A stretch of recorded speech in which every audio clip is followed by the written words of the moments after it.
Welcome to Literature Whispers. Today we're continuing with our season of festive short stories, this time with Thomas Hardy's The Thieves Who Couldn't Stop Sneezing. Now, compared to our last story from Dostoevsky, which was a little bit grim, this one's a bit cheerier, a bit more of a romp maybe, and it should help lift our spirits. As well as this, at some point on the channel there should also be a short Thomas Hardy poem, so keep your eyes out for that. But for the moment, make sure you give this a thumbs up so it gets out to more people. Let us know what you think in the comments, and let's get started. The Thieves Who Couldn't Stop Sneezing. Many years ago, when oak trees, now past their prime, were about as large as elderly gentlemen's walking sticks, there lived in Wessex a yeoman's son, whose name was Hubert.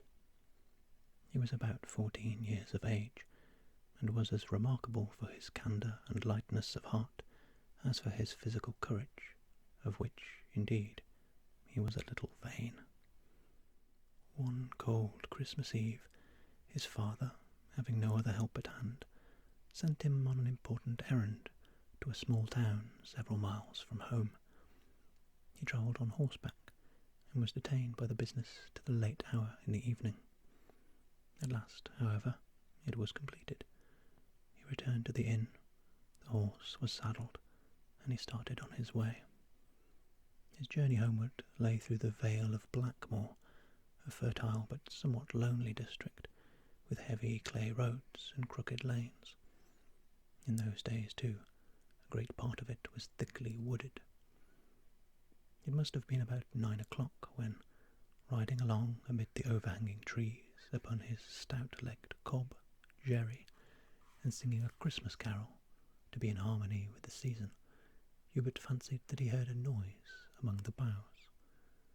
This recalled to his mind that the spot he was traversing bore an evil name. Men had been waylaid there. He looked at Jerry, and wished he had been any other colour than light grey, for on this account the docile animal's form was visible, even here in the dense shade. "What do I care?" he said aloud, after a few minutes of reflection. "Jerry's legs are too nimble to allow any highwayman to corrie near me." "Ha, ha, indeed," was said in a deep voice, and the next moment a man darted from the thicket on his right hand, another man from the thicket on his left hand, and another from a tree trunk a few yards ahead. Hubert's bridle was seized, he was pulled from his horse, and although he struck out with all his might, as a brave boy would naturally do, he was overpowered. His arms were tied behind him, his legs bound tightly together, and he was thrown into the ditch. The robbers, whose faces he could now dimly perceive to be artificially blackened, at once departed, leading off the horse. As soon as Hubert had a little recovered himself, he found that by great exertion he was able to extricate his legs from the cord, but in spite of every endeavour, his arms remained bound as fast as before. All, therefore, that he could do was to rise to his feet and proceed on his way with his arms behind him, and trust to chance for getting them unfastened. He knew that it would be impossible to reach home on foot that night, and in such a condition, but he walked on. Owing to the confusion which this attack caused in his brain, he lost his way, and would have been inclined to lie down and rest till morning among the dead leaves, had he not known the danger of sleeping without wrappers in a frost so severe. So he wandered further onwards, his arms wrung and numbed by the cord which pinioned him, and his heart aching for the loss of poor Jerry, who never had been known to kick or bite or show a single vicious habit. He was not a little glad when he discerned through the trees a distant light. Towards this he made his way, and presently found himself in front of a large mansion with flanking wings, gables and towers, the battlements and chimneys showing their shapes against the stars. All was silent, but the door stood wide open, it being from this door that the light shone which had attracted him. On entering, he found himself in a vast apartment arranged as a dining hall and brilliantly illuminated. The walls were covered with a great deal of dark wainscoting, formed into moulded panels, carvings, closet doors, and the usual fittings of a house of that kind. But what drew his attention most was the large table in the midst of the hall, upon which was spread a sumptuous supper, as yet untouched. Chairs were placed around, and it appeared as if something had occurred to interrupt the meal just at the time when all were ready to begin. Even had Hubert been so inclined, he could not have eaten in his helpless state, unless by dipping his mouth into the dishes like a pig or cow.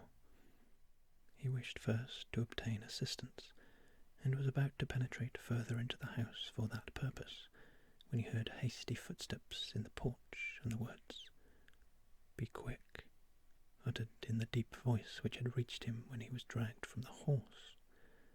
There was only just time for him to dart under the table before 3 men entered the dining hall. Peeping from beneath the hanging edges of the tablecloth, he perceived that their faces, too, were blackened, which at once removed any remaining doubts he may have felt that these were the same thieves. "Now then," said the first, the man with the deep voice, "let us hide ourselves. They will all be back again in a minute." "That was a good trick to get them out of the house, eh?" "Yes, you well imitated the cries of a man in distress," said the second. "Excellently," said the third. "But they will soon find out that it was a false alarm. Come, where shall we hide? It must be some place we can stay in for 2 or 3 hours, till all are in bed and asleep. Ah, I have it. Come this way. I have learnt that the furthest closet is not opened once in a 12-month. It will serve our purpose exactly." The speaker advanced into a corridor which led from the hall. Creeping a little farther forward, Hubert could discern that the closet stood at the end, facing the dining hall. The thieves entered it and closed the door. Hardly breathing, Hubert glided forward to learn a little more of the intention, if possible. And, coming close, he could hear the robbers whispering about the different rooms where the jewels, plate, and other valuables of the house were kept, which they plainly meant to steal. They had not been long in hiding when a gay chattering of ladies and gentlemen was audible on the terrace without. Hubert felt that it would not do to be caught prowling about the house, unless he wished to be taken for a robber himself, and he slipped softly back to the hall, out the door, and stood in a dark corner of the porch, where he could see everything without being himself seen. In a moment or two, a whole troop of personages came gliding past him into the house. There were an elderly gentleman and lady, 8 or 9 young ladies, as many young men, besides half a dozen manservants and maids. The mansion had apparently been quite emptied of its occupants. "Now, children and young people, we will resume our meal," said the old gentleman. "What the noise could have been I cannot understand. I never felt so certain in my life that there was a person being murdered outside my door." Then the ladies began saying how frightened they had been, and how they had expected an adventure, and how it had ended in nothing at all. "Wait a while," said Hubert to himself. "You'll have adventure enough by and by, ladies." It appeared that the young men and women were married sons and daughters of the old couple, who had come that day to spend Christmas with their parents. The door was then closed, Hubert being left outside in the porch. He thought this a proper moment for asking their assistance, and, since he was unable to knock with his hands, began boldly to kick the door. "Hello, what disturbance are you making here?" said a footman who opened it, and seizing Hubert by the shoulder, he pulled him into the dining hall. "Here's a strange boy I have found making a noise in the porch, Sir Simon." Everybody turned. "Bring him forward," said Sir Simon, the old gentleman before mentioned. "What were you doing there, my boy?" "Why, his arms are tied," said one of the ladies. "Poor fellow," said another. Hubert at once began to explain that he had been waylaid on his journey home, robbed of his horse, and mercilessly left in this condition by the thieves. "Only to think of it!" exclaimed Sir Simon. "That's a likely story," said one of the gentlemen guests, incredulously. "Doubtful, eh?" asked Sir Simon. "Perhaps he's a robber himself," suggested a lady. "There is a curiously wild, wicked look about him, certainly, now that I examine him closely," said the old mother. Hubert blushed with shame, and instead of continuing his story and relating that robbers were concealed in the house, he doggedly held his tongue, and half resolved to let them find out their danger for themselves.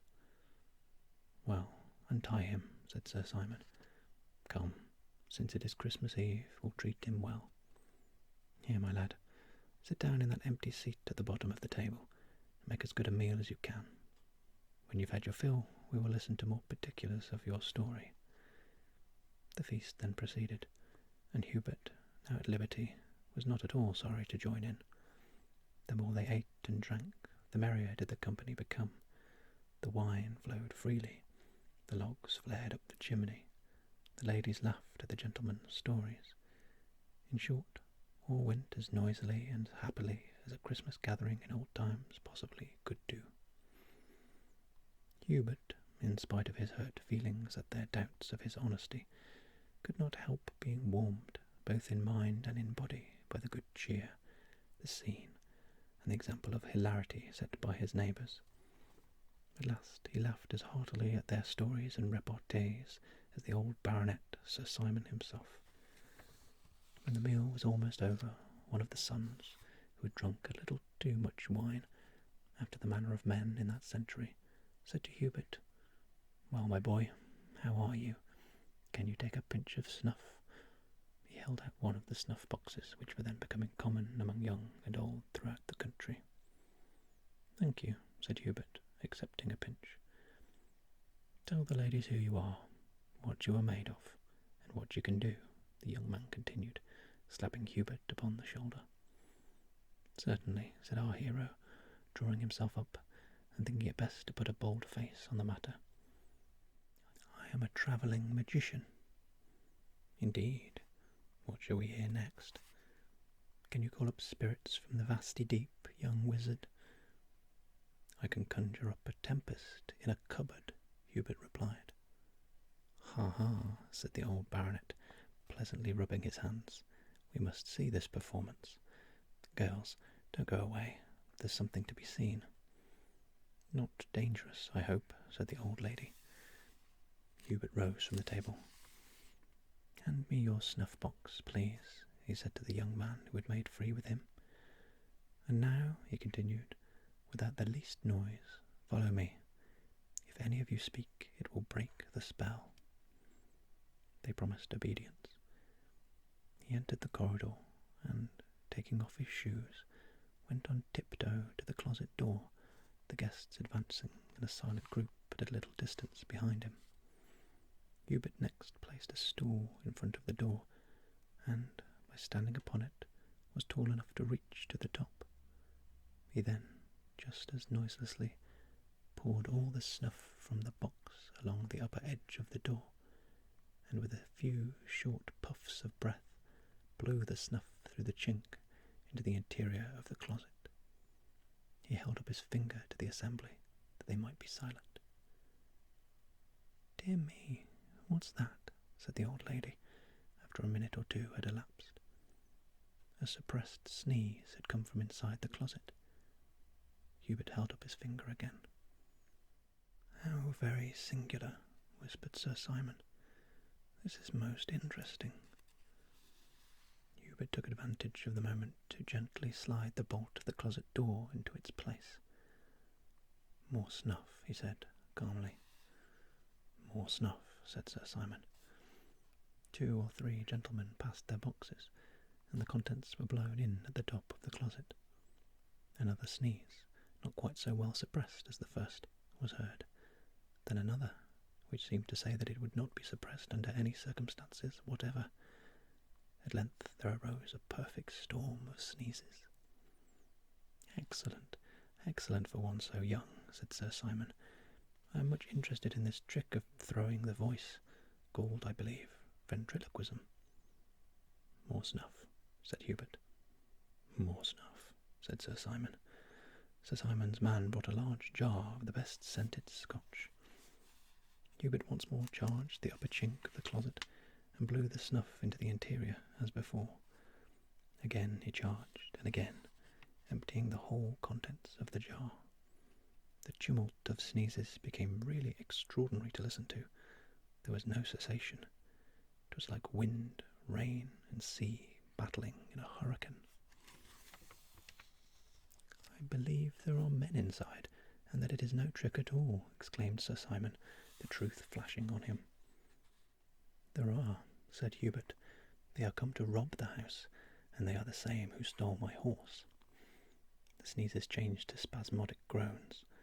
One of the thieves, hearing Hubert's voice, cried, "Oh, mercy, mercy, let us out of this." "Where's my horse?" said Hubert.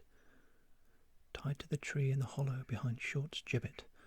Mercy, mercy, let us out, or we shall die of suffocation." All the Christmas guests now perceived that this was no longer sport, but serious earnest. Guns and cudgels were procured. All the men servants were called in and arranged in position outside the closet. At a signal, Hubert withdrew the bolt and stood on the defensive. But the three robbers, far from attacking them, were found crouching in the corner, gasping for breath. They made no resistance, and, being pinioned, were placed in an outhouse till the morning. Hubert now gave the remainder of his story to the assembled company, and was profusely thanked for the services he had rendered. Sir Simon pressed him to stay over the night, and accept the use of the best bedroom the house afforded, which had been occupied by Queen Elizabeth and King Charles successively when on their visits to this part of the country. But Hubert declined, being anxious to find his horse Jerry, and to test the truth of the robbers' statements concerning him. Several of the guests accompanied Hubert to the spot behind the gibbet, alluded to by the thieves as where Jerry was hidden. When they reached the knoll and looked over, behold, there the horse stood, uninjured and quite unconcerned. At sight of Hubert he neighed joyfully, and nothing could exceed Hubert's gladness at finding him. He mounted, wished his friends good night, and cantered off in the direction they pointed out, reaching home safely about 4 o'clock in the morning. If you enjoyed this story, check out some of the other videos on the channel. We've got one coming up next from Louisa May Alcott, so click subscribe and the little bell to make sure you don't miss when I make a new upload. See you in the next one.